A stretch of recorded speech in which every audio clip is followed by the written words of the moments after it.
The entire history of the NFL in one video. Let's get right into it, baby. Did you know the NFL used to look like this? What? The field used to be this small, or the No players way. didn't use helmets. Much has changed throughout the years. What? So, how did we get here? Well, it all started back in 1892, when the sport was stolen. All right, listen, I'm not gonna do a lot of pausing, but I just gotta say 1892, bro. Big shout out to Andrew, too, my guy, for telling me to react to this, man. My little man right there is my dog. Love you, bro. England made up this crazy game called rugby, using this field and this ball. So Americans just took everything and called it football. The only difference was they made football extremely deadly, because while they both didn't wear any helmets or pads, instead of tackling, football players would fist fight, bite each other's ears off, or even gouge each other's eyes out. It was so bad that by 1906, over 100 people had died from playing football. Bro, what? Wait, you telling me back in the days they was getting active like that, throwing hands and freaking fighting each other and poking each other's eyeballs out to the point where people was dying, bro? Can we bring it back to those days? I'm joking, bro. Nah, that's actually crazy though, bro. 100 people died from playing football. That's insane, bro. Go in the comments. When's the last time somebody has died from playing football? I don't think it even happened in like the last 20, 30 years, bro. So the fact that 100 people died in 1892 from football, it's kind of crazy, bro. And thousands of others became disabled. But in 1920, football became a game instead of a crime, when a player named Jim Thorpe formed the first ever pro football league and finally introduced some rules which stopped players from dying so much. They got some shoulder pads and leather helmets, told everyone to stop fist fighting, and legalized passing the ball. So now that things were official, they decided to name the league, calling it the American Professional Football Association, or APFA. Yeah, the name was booty. So 2 years later they changed it, and in 1922, the world was finally blessed with the NFL. Okay. Now, there's 14 chapters in the NFL's history, and next up we got 1922, an era where the league was terrible. There was no Super Bowl, no game schedule. I mean, teams would literally play whenever they wanted. And when it comes to players, the pay was so bad, it wasn't a full-time gig. So the league was filled with milkmen and coal miners in jerseys. And let's just say that you were a fan that could look past all of that. Were you really gonna support the Columbus Panhandles, the Moline Universal Tractors, or whatever the hell this is? Bro, these team names are ugly, and these logos, what the freak, is that a dog or a human or a cat or a freaking donkey, bro? I can't tell the difference, bro. But I ain't gonna lie, bro, that's crazy, bro. That name was trash. I'm glad they changed it to the NFL. So wait, so you're telling me in 1922, if I wanted to play in the NFL, I could, because you said that literally anybody could make it, bro, even milkman and paper boys. Okay, almost, if you know, you know. Yeah, those were real NFL teams. It was impossible to be a fan, and the NFL knew it too, because the league just wasn't growing. Over the next 20 years, things only got worse. I mean, 14 different teams went bankrupt, and those that did survive had to take out loans to pay their players. Plus, the NFL wasn't even the best football league. College football was literally 20 times more popular. It was looking like the beginning of the end.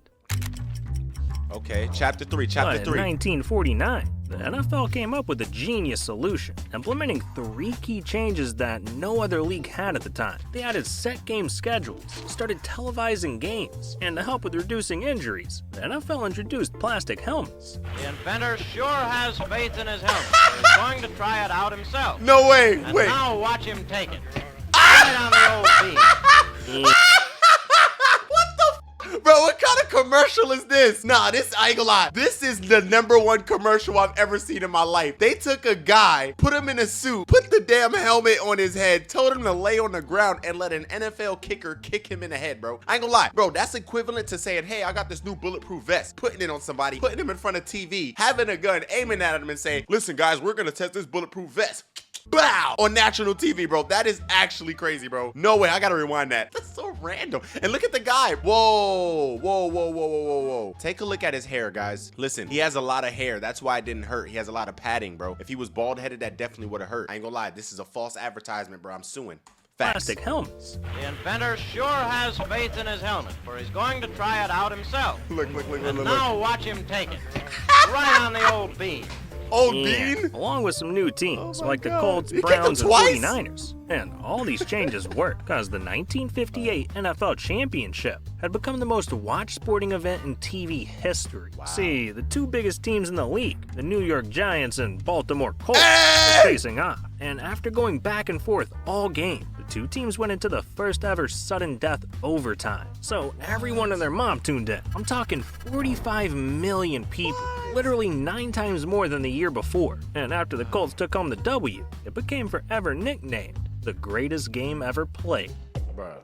You telling me the Giants went into the first ever overtime and lost the first ever overtime game ever? In the 1960s, a rival league was formed called the AFL, which introduced teams like the Texans, Chargers, Bills, Raiders, and Patriots. Wow. And their owners were way more rich and way more greedy, so they were trying to take the NFL down by any means necessary, like stealing their players, nabbing their TV contracts. They even paid players so much that the NFL couldn't afford to stay in business. So the NFL had no choice but to play dirty back by stealing the AFL star players like Pete Gogolak. But after 7 years of back and forth, it became clear nobody was winning. So to avoid bankruptcy, the two decided to merge and become one league called the NFL. That's so cool. Again. Now, we've got 9 more chapters about the NFL's history coming up, and that's not all. We'll talk about the future, too, because the NFL will be implementing artificial intelligence that predicts plays before they even happen. And the league wants to replace refs with AI. Yeah, the NFL's changing a lot, but if you want to make a change, too, you should check out today's sponsor, BetterHelp. Nope. Shout out to BetterHelp, you know what I'm saying, because I like what they do for mental health, but I'm not being paid for this sponsorship, so I will be skipping this, my boy. I am not being paid. Talk to my management. Long haul management. Shout out my guy Jeff. Now, in 1972, one of the most controversial moments in NFL history would happen. During the final play of a 1972 AFC playoff game, the Steelers quarterback threw the ball. It bounced off a player's helmet, and not only that, it somehow fell into another player's hands, and the Steelers scored the game-winning touchdown. This play was so incredible, it became forever known as the Immaculate Reception. But here's the problem. Back then, once the ball left a quarterback's hands, an offensive player could not catch a pass that had been touched by another offensive player, unless a defensive player had touched the ball. But when you watch the tape back, it's impossible to tell if a defensive player ever actually touched the ball. So this instantly sparked outrage, with Raiders players and fans saying that catch should not have counted. When a guy crosses a goal line, it's either a touchdown or it's not. They didn't call it a touchdown. They didn't know if it was a touchdown. I went out. They said, get away. We don't know what happened.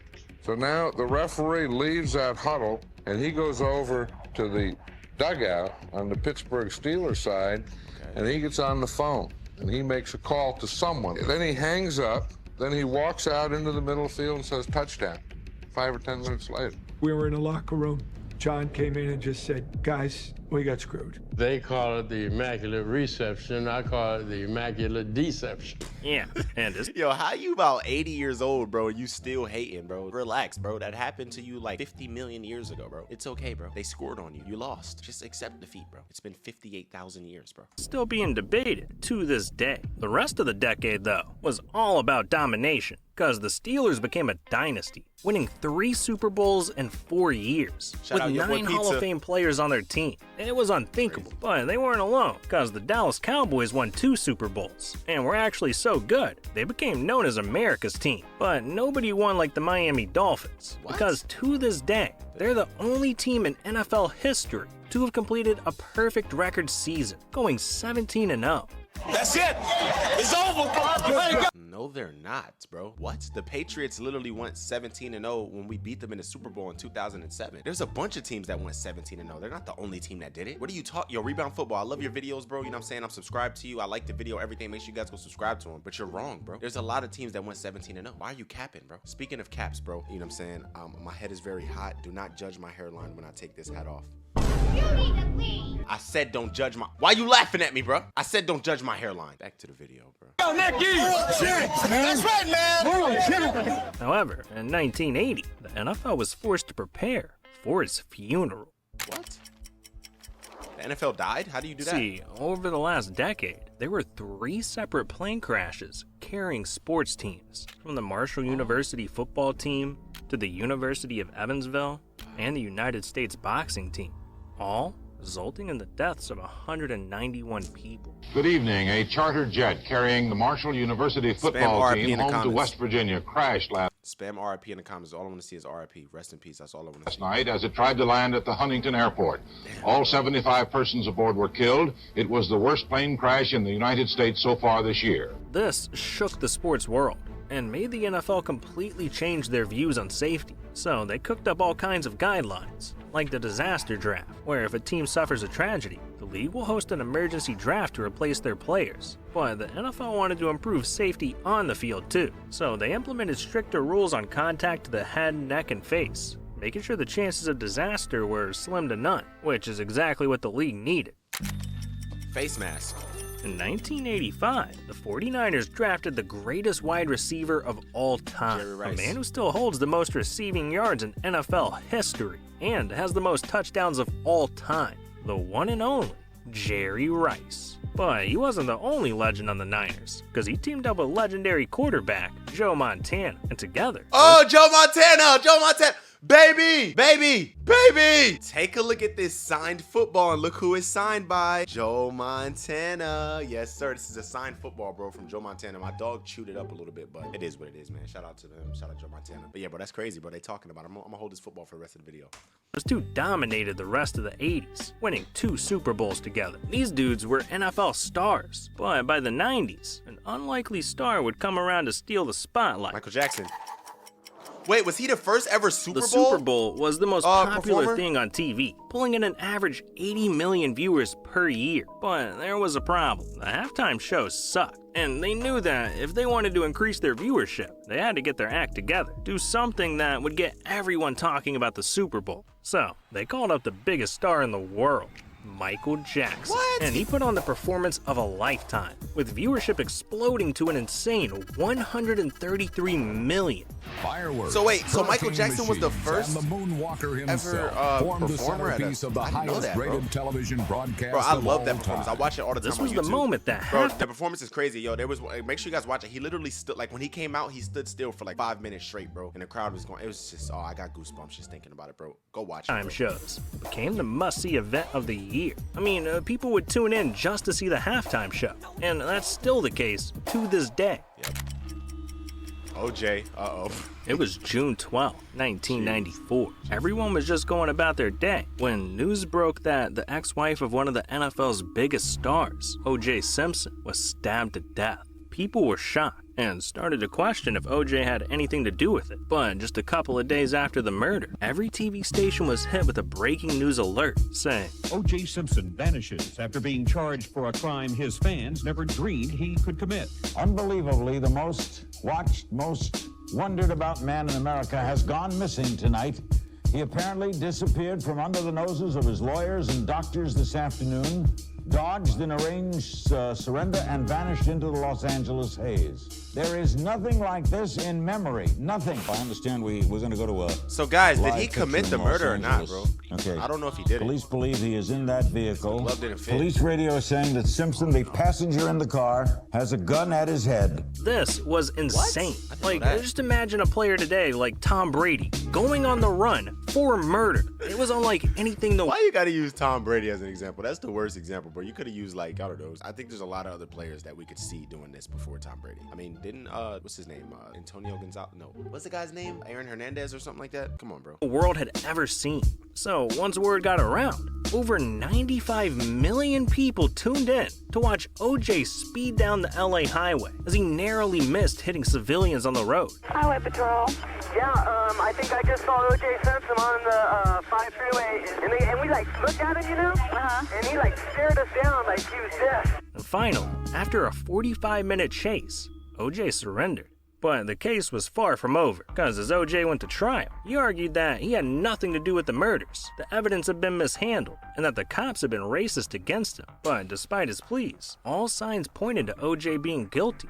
Hell, the entire public knew it. Like, why would you run from the police like that if you're innocent? Exactly. But in the That's end, true. one crucial piece of evidence saved OJ's life. The glove. Item number 9, the Rocky One glove. Yep, the glove. It Your didn't Honor, fit. at this time, the people would ask that Mr. Simpson step forward and try on the glove recovered at Bundy as well as the glove recovered at Rockingham.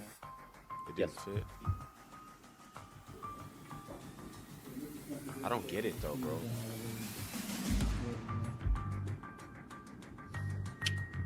All right. Thank you, Counsel. It makes no sense. It doesn't fit. If it doesn't fit, you must acquit. We, the jury, in the above entitled action, find the defendant, Orenthal James Simpson, not guilty of the crime of murder. Yeah, and he had all charges dropped against him. To this day, though, people still think OJ really did it. And to be honest, it's because of things like this. Just did you do it? No, I didn't. After we finished filming, OJ said to me that he had a surprise for me, and I genuinely was surprised. I think it was his idea of a joke. Now, this moment really marked the beginning of NFL players going off the deep end. That was because the rest of the 90s were just as unhinged. Ray Caruth. Hold on, bro. So, all right, let's break that down real quick, bro. So the glove didn't fit. I heard like a thing that basically the glove was left in the rain all day. So apparently like rain makes leather like shrink. So that's why people say the glove didn't fit. Like it's actually the glove that people think that he did it. And you know what I'm saying? That glove was the glove he used when he did the unthinkable, but they think it got, you know what I'm saying, shrinked. So when he tried it on, it didn't fit in court. Also, some people, this is another conspiracy. Some people think that, yo, if you make your hands like really wide and try to put on a glove, like you can make something look like it doesn't fit by like not letting it go all the way down. You know what I'm saying? Because they let him put it on himself. I think they should have let like a cop or somebody else put it on him to make sure it's really like trying to put it all the way on to see if it actually fit. But either way, bro, rest in peace to that lady, man. That's tragic. And I guess we'll never really know what happened. But yeah, it's a pretty sensitive topic. I don't want to get too much into it, but hope her family and everybody's okay. God bless. Go in the comments, spam RIP. And if OJ did do it, that's low, man. That's low right there. You should have did your time for the crime, man, because that's not cool, man. But who knows? Hired a hitman to shoot his girlfriend. Alonzo Spellman threatened to kill himself. Caruth hired a hitman to shoot his girlfriend. Oh my God. Alonzo Spellman threatened to kill himself with a landline telephone, all because his doctor was late to his appointment. And Cecil Collins was arrested for breaking into a woman's house to watch her sleep. He just stood there and watched. Now, while crime ruled the 90s, cash ruled the 2000s. Between merchandise, TV deals, and sponsorships, business was booming. The NFL was now worth $12 billion. Damn! And players wanted their piece of the bag, too. So to keep their stars happy, the NFL was forced to pay up big time, which had Brett Favre now making $47 million for 7 years. Randy Moss was making $66 million for 8 years. Hell, even safeties like Lawyer Malloy were making $35 million for 7 years. NFL players were getting you money. But in 2001, Drew Bledsoe smashed all the records because he was considered the best quarterback in the league, and the Patriots wanted to make sure their star was taken care of. So they offered a record-breaking $103 million contract for 10 years. But by 2001, all of that money went to waste because immediately after, Drew suffered a collapsed lung and was sidelined for the entire season. The Patriots were the favorite to win it all that season, and now they were missing their star quarterback and had to rely on their backup. Tom Brady with no experience. With the 199th pick in the draft. You saw this tall, gangly looking kid. Looked like haven't ever seen a weight room. Ran a 5.2 something. One of the slowest quarterbacks in the combine. Tom Brady has been put into quarterback and Drew Bledsoe taken out. Tom Brady, the second-year quarterback from the University of Michigan, who threw only 3 passes in his rookie year last year, 1 for 3, a 6-yard complete. Bro, I got goosebumps right now, bro. I don't know. I don't know, bro. I have a big thing when it comes to underdog stories. I did not know that Tom Brady, that's like, just think about it. The Patriots have the best quarterback in the league. They paid him a record-breaking $103 million. He's the best. He's the best. He gets injured, and here comes in this slow, skinny, trash-looking quarterback named Tom Brady. And guess what? He ended up being the best quarterback of all time, bro. That is so freaking cool, bro. I got goosebumps, bro. I got chills, bro. That is actually so freaking cool. That's history right there, bro. And he retired recently. I'm just glad that I was able to live to see him play, bro. Wow, man. Shout out to him, bro. Imagine the pressure on him, too. Like, yo, you're replacing the most paid, the best quarterback in the league at the time. You're replacing him because he got injured. We don't even want you here, but you have to be here because our guy got hurt. And then you turn into Tom Brady. It's safe to say Eric Bledsoe never got that starting position back, bro. Never. And this is his first duty of 2001. So apparently Bledsoe knocked around a little more than it appeared, and Brady in charge against 5 defensive backs. This man came in and instantly became a star, leading the team to a Super Bowl and winning it all that season. Brady quickly became the face of the Patriots, and soon after, the entire NFL.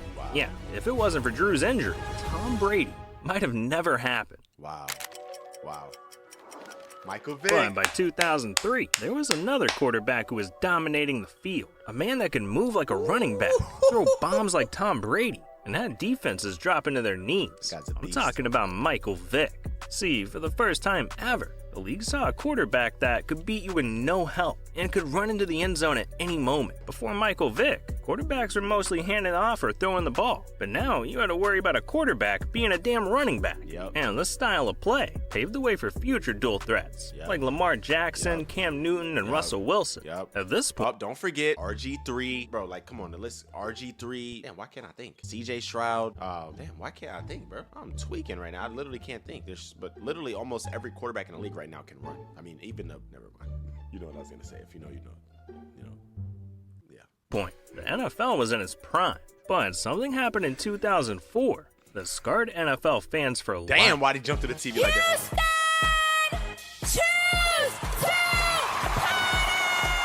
What's this? It was the Super Bowl 38 halftime show. Over 144 million people watching live. You had little kids to grandparents, all huddled around their TV. And they were all excited to see two of the biggest stars in the world perform, Janet Jackson and Justin Timberlake. So when they finally took the stage, the world shook.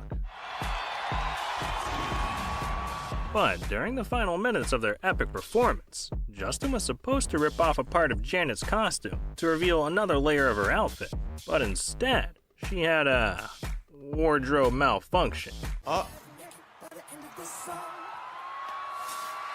And this went down as the legendary Nipplegate. Was it planned, Janet? No. It was not planned. Well, what people don't understand is he was to take and rip the piece off that he did. The leather piece. Right, but more came off than what was supposed to.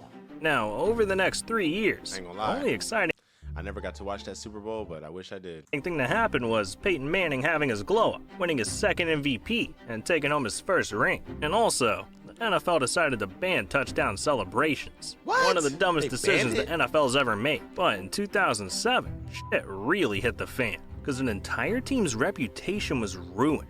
See, it was the first week of the season, and the Patriots were destroying the Jets. Able to go long for Moss. Moss has his first touchdown as a Patriot.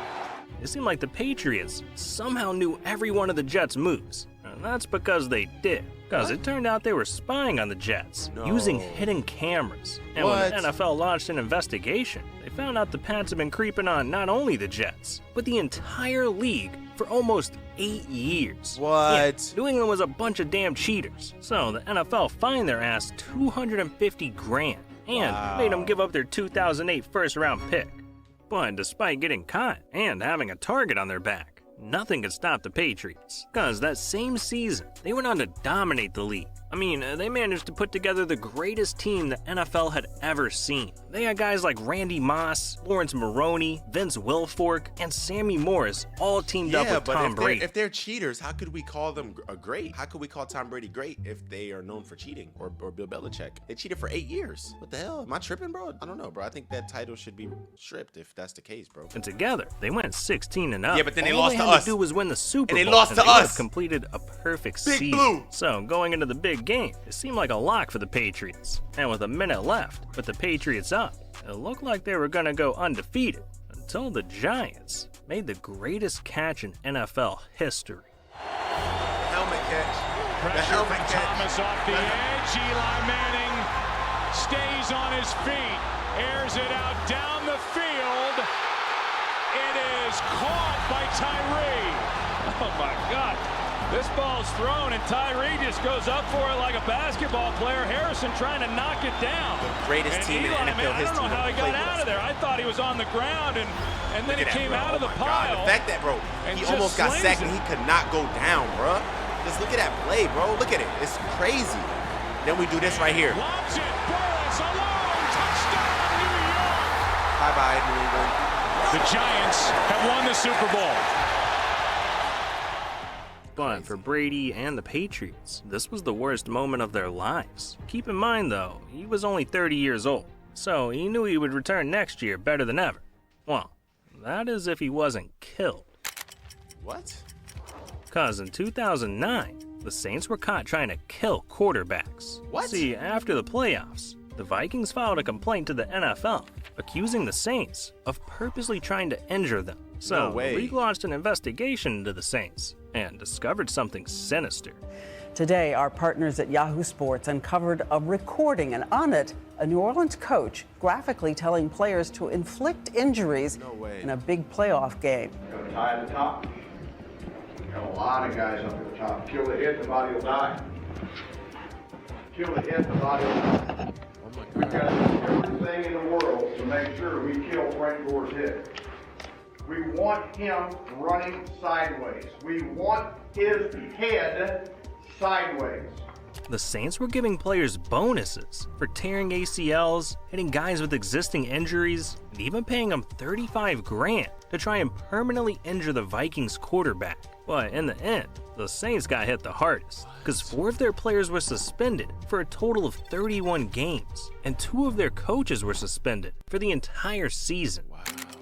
That's what they get, Over bro. the next Why few you trying to hurt years, people on we purpose? saw some of the most ridiculous moments in NFL history. Marshawn Lynch had a touchdown that was so crazy, all the fans cheering caused a 2.0 magnitude earthquake. Yes, sir. Brett Favre sent nudes to a Jets employee and got fined 50 grand. And a snowstorm caused the Vikings' whole stadium to collapse, causing 18.3 million in damages. It was ridiculous. Oh my gosh, But the most bro. ridiculous thing was how the NFL almost ruined the league for a season. See, the refs felt like they were overworked and underpaid, so they went on strike, saying the NFL was a bunch of cheap asses, and they weren't going to work until they got a fair deal. But the NFL responded by laughing in their face and hiring the worst replacements imaginable. You had refs that had only ever reffed in a high school game, and even some that had only reffed in a lingerie football league. Yeah, those were the guys now reffing in the NFL. And it went about as horribly as you'd expect. They were out there blowing calls and completely ruining games. Like the Fail Mare, where at the last second, the Seahawks won on a catch that should not have counted, and fans lit up the NFL, starting the hashtag Things Better Than Replacement Refs, and even started boycotting the NFL entirely. Hell, even Obama tweeted about it. Thankfully though, that nightmare only lasted about 3 weeks, because the NFL finally made a deal with their refs, giving them a major increase in salary and benefits, and afterwards, the commissioner even apologized to the fans.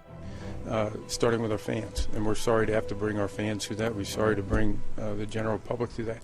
But the rest of the decade had some of the most legendary moments in NFL history, like OBJ's all-time catch, the Packers' miracle in Motown, and the Seahawks throwing away the Super Bowl at the 1-yard line. That's crazy, bro. Yeah, that one hurts. That was There's one moment, though, that'll be remembered for all the wrong reasons. Okay. The biggest cheating scandal in sports history.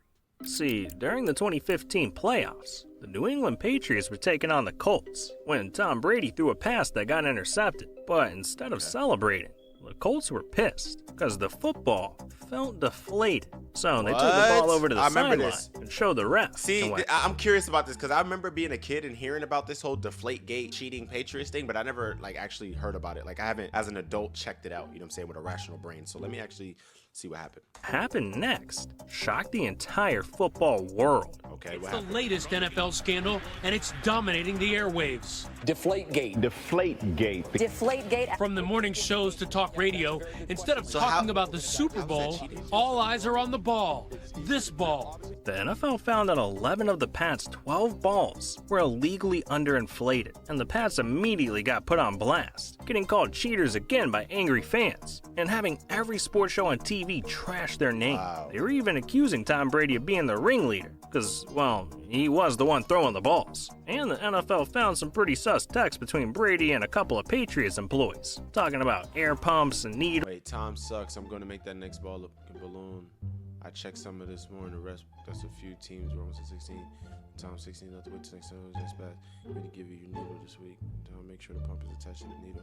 I don't get it. Blowing up balls. One of the dudes even called himself the Deflator. So, after a year-long investigation, the NFL put their deflated balls right in the Patriots' mouth, suspending Tom Brady for 4 games, taking 2 first-round picks, and fining the team $1 million. $1 million? But it still wasn't enough to ruin Tom Brady's career, because that season, he made the greatest comeback in NFL history. See, after dealing with the suspension to start the year, Tom brought the Pats all the way to the Super Bowl. And despite being down 28-3 with only 15 minutes left in the game, they somehow came back and won it all. After this, Tom Brady became the undisputed GOAT, the greatest player in NFL history. Wow. And it's not even a debate.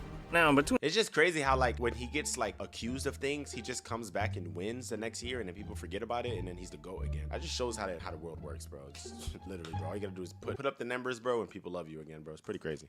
In 2017 and 2020, the NFL had its craziest time period ever. The Browns lost every single game for almost 2 years straight. Aaron Hernandez went off the deep end. Pats owner Robert Kraft was busted at a rub and tug. Colin Kaepernick kneeled for the national anthem. Gronk broke the Super Bowl trophy. Saints fans tried to sue the NFL. And Tom Brady went to the Buccaneers and won his 7th ring at 42 years old.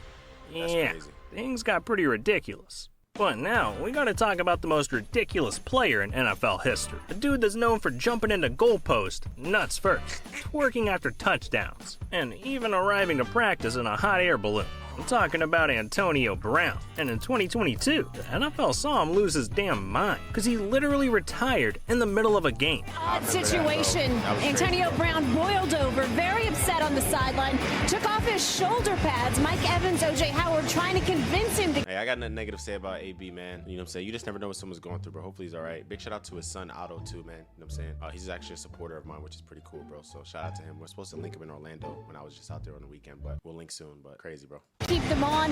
Obviously, they were unable to do so. He tossed his shoulder pads, stripped off his shirt and glove, threw those into the crowd. I ain't gonna lie, that is crazy, though. Retiring in the middle of a game is insane. The teams were still on the field, giving the crowd a peace out sign. I'll let you know when we hear something official on his status. Thank you, Jen. It may be an Antonio Brown out in Tampa Bay.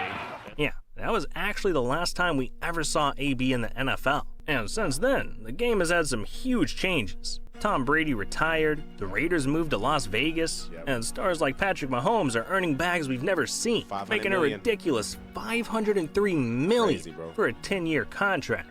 That is $500 million for throwing a damn ball. Well, look, where the game is headed is even crazy, because recently, the NFL dropped a documentary exposing their plans to implement artificial intelligence into football, where they announced that fans will know exactly what play a team's gonna run, because AI is gonna start showing plays before they even happen. We can do the same type of thing with next-gen stats. We can overlay player routes and understand the play before it even happens. Yeah, and that's not it, because pretty soon, players won't be able to do anything without a camera on them, because the NFL is gonna let fans track them using AI software. Hell, they even want to put mics on every single player so fans can pick between who they want to hear. Also, there's even been discussions of replacing refs entirely with AI. This is the future of the NFL. And keep in mind, we're only a couple of years into AI, so in 5 or 10 years, the game's gonna look a whole lot different. Crazy. Hey man, crazy video, bro. You know what I'm saying? That was insane. I ain't gonna lie, that video's blowing up. It got so many views in like a day. Big shout out to, you know what I'm saying, Rebound Football. Big shout out to my guy Andrew for, you know what I'm saying, telling me to react to this. Make sure you guys put God first. Make sure you guys join my Discord, bro. So you can guys give me a suggestion on what I should react to. And I love you guys so much. See you guys in the next video. Boy, Mack. Gang.